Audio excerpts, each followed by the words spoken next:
19 जनवरी को हिसाब मांगने इस्लामाबाद आ रहे हैं। इलेक्शन कमीशन के बाहर बड़ा एहतजाज होगा। मरियम नवाज कहती हैं सादिक और अमीन की जाली सनद रखने वाले सिलेक्टेड ने अपना जुर्म मान लिया और ये कह चुके हैं वारदात मैंने नहीं मेरे मुकर्रर करदा एजेंटों ने की।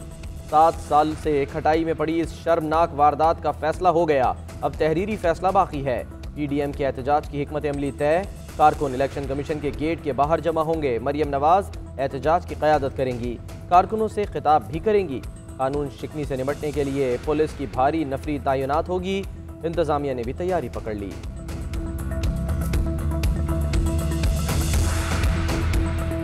आ जाएं इस्लामाबाद, हुकूमत की अपोजिशन को एहतजाज की इजाजत। वज़ीर दाखिला शेख रशीद कहते हैं हुकूमत कोई रुकावट नहीं डालेगी मगर कानून शिकनी पर कार्रवाई होगी। मौलाना फजलुर रहमान आलम दीन हैं, इस्लाम को देखें इस्लामाबाद की तरफ नहीं। ऐसे मजहबी नारे ना लगाए जाएं जिससे इंतशार पैदा हो। अपोजिशन मार्च के पहले हफ्ते में सेनेट इलेक्शन में हिस्सा लेगी। पीडीएम के बयानिए में कोई वजन नहीं। शिबली फराज ने कहा पिज्जा नहीं हलवा मिलेगा, इनके हलवे के लिए इंतजाम करेंगे। फरूक नसीम बोले फैजाबाद धरना केस में सुप्रीम कोर्ट कह चुकी है हर जगह एहतजाज नहीं हो सकता। एहतजाज करना बुनियादी हक है लेकिन एहतजाज कानून के दायरे में होना चाहिए।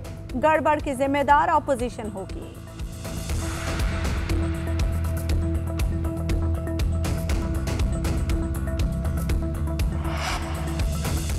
पब्लिक अकाउंट्स कमेटी का ब्रॉडशीट मामले की तहकीकात का हुक्म। नैब और ऑडिटर जनरल से 19 जनवरी तक रिपोर्ट तलब। चेयरमैन राना तनवीर कहते हैं कब खिदमात हासिल की गईं, कब मुआहदा मनसूख हुआ, तहकीकात करके वजीर आजम को बता देंगे।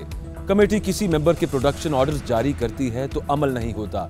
पीएसी का वफाकी काबीना के इल्जामात पर एहतजाज।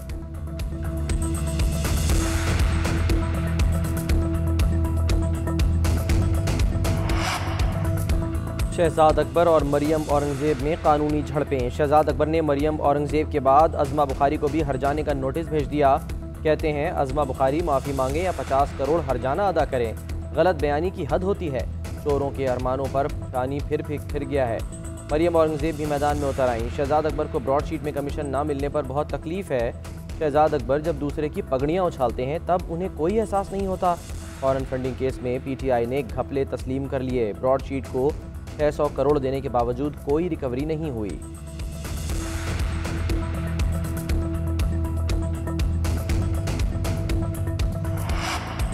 साबिक वजीर आजम शाहिद खाकान अब्बासी का नाब के खिलाफ कार्रवाई का मुतालबा। कहते हैं ब्रॉडशीट को 7 अरब रुपए अदायगी पर नाब का एहतसाब होना चाहिए।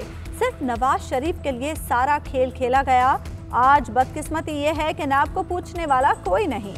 नाब ने हमेशा सियासतदानों को बदनाम करने की कोशिश की। आला अदलिया नाब के मामले का नोटिस ले। मुल्क में करप्शन ढूंढने वालों पर करप्शन का इल्जाम लग गया।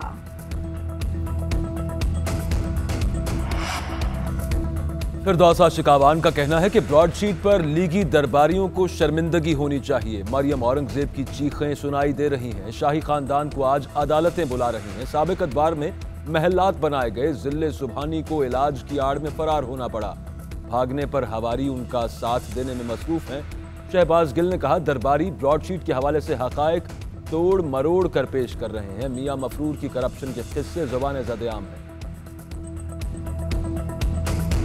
16 समातें हो गईं। नाअहली केस में फैसल वावडा का जवाब फिर भी ना आया। इस्लामाबाद हाई कोर्ट का इजहार बरहमी। आप जवाब दाखिल करने से क्यों शर्मा रहे हैं? आपके क्लाइंट का कंडक्ट दुरुस्त नहीं। नोटिस की कॉपी काबीना भिजवा देता हूं कि वहां से जवाब आ जाए। फैसल वावडा अमरीकी शहरी थे। उन्होंने शहरियत कब तर्क की? जस्टिस आमिर फारूक का वकील से इस्तफसार। रिमार्क्स दिए ये लोग फिर कहते हैं अदालतें काम नहीं करती। मौरिख देखे तो लिखे अदालतों में क्या होता है। अदालत ने 8 फरवरी तक मोहलत दे दी।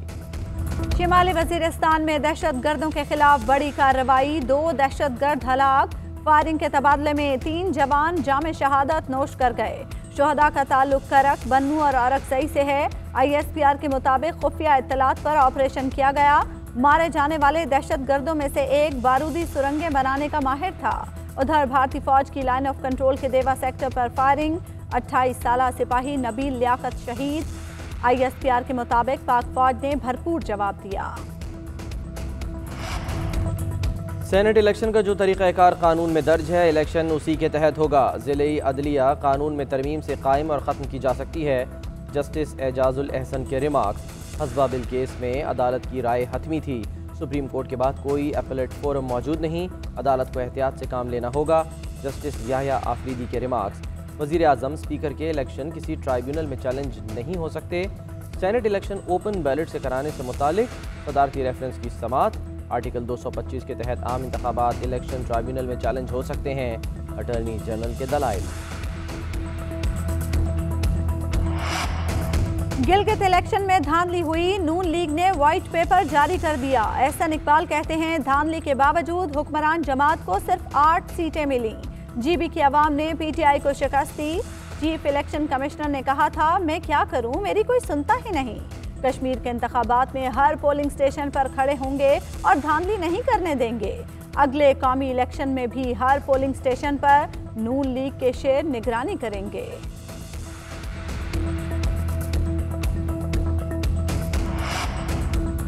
पीटीआई गैर मुल्की फंडिंग केस में अहम पेशरफ्त। तहरीक इंसाफ ने इलेक्शन कमीशन में जवाब जमा कराते हुए अमेरिका की एलएलसी से मुंतकिल फंड्स की तस्दीक कर दी। जवाब में कहा गया पीटीआई फंड्स के लिए मुल्क से बाहर पाकिस्तानियों को एजेंट मुकर्रर करती है। पार्टी चेयरमैन की हिदायत थी कि गैर ममनुआ जराए से फंड्स इकट्ठे किए जाएं। मुस्लिम लीग नून और पीपल्स पार्टी के नुमाइंदों को 18 जनवरी को तलब कर लिया गया। दरखास्त गुजार अकबर बाबर स्क्रूटनी कमेटी के रूबरू पेश। कहा तहरीक इंसाफ ने अमेरिका में 2 कंपनीज इलेक्शन कमीशन से छुपाई, अब अपने एजेंट्स पर फंडिंग का इल्जाम लगा रहे हैं।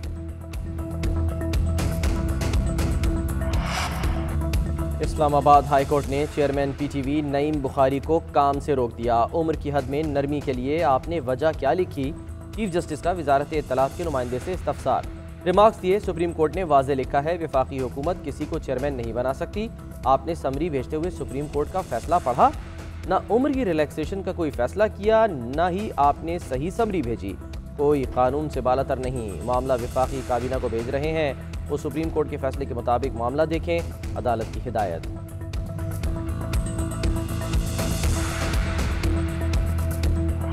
मोहम्मद आमिर एक बार फिर हेड कोच मिसबाउल हक और बॉलिंग कोच वकार यूनुस पर फट पड़े। कहते हैं मेरे हवाले से मिसबाउल हक और वकार यूनुस के बयानात में तजाद है, इनके माइंडसेट के साथ नहीं चल सकता। मेरी परफॉर्मेंस पर बात करते हैं तो कोच अपनी कारकर्दगी भी देखें कि टीम का क्या हाल हो गया। 2018 में सुलह की और फिर यू टर्न। बाबर आजम पर शादी का झांसा देकर ज्यादती का इल्जाम लगाने वाली खातून का सुलहनामा सामने आ गया। उधर खातून की दरखास्त पर अदालत की पुलिस को हामजा मुख्तार का बयान रिकॉर्ड करने की हिदायत।